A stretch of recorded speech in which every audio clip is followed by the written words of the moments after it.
Yo les voy a hablar de la importancia que tiene el dióxido de carbono tanto en la vida como en el motor atmosférico. Una de las cosas importantes por la cual tenemos que ver esas cuestiones de determinar el dióxido de carbono en la atmósfera es porque por un lado nos puede servir para saber cuánto las plantas están tomando de la atmósfera para llevar a cabo la fotosíntesis, por un lado.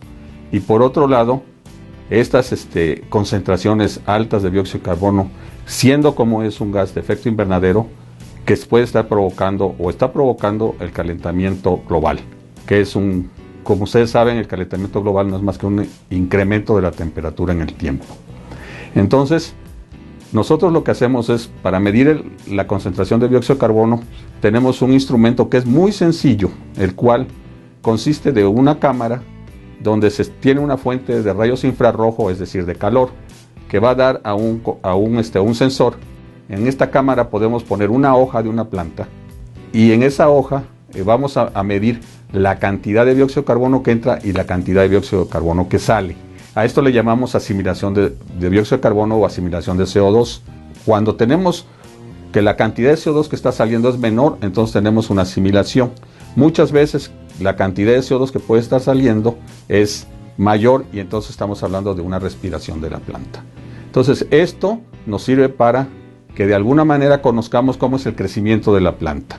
Y esto lo podemos luego pasar a comunidades mayores o a poblaciones de esa especie y saber cuánto está fotosintetizando todo el sistema. Por ejemplo, cuánto está fotosintetizando el Pedregal de San Ángel. Esas investigaciones las realizamos aquí en el Instituto de Ecología de la Universidad Nacional Autónoma de México. Sí, esa es la forma en que se mide la concentración de CO2 en el aire.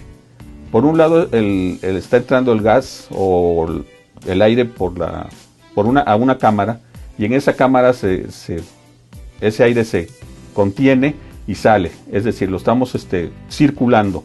Aquí lo que tenemos es un radiador de infrarrojo, como lo podemos ver acá, y por ejemplo en este caso tenemos las moléculas de CO2, en las cuales son las que están absorbiendo una cierta cantidad de esa radiación electromagnética de radios infrarrojos, y solamente pasa una determinada al sensor, y en el sensor ya estamos mirando ahí lo que nos está dando la concentración de CO2. Y yo les conmino a que, si les interesa el tema, busquen más bibliografía y se informen más y que conozcamos más de este gas que parece ser tan importante en nuestra vida.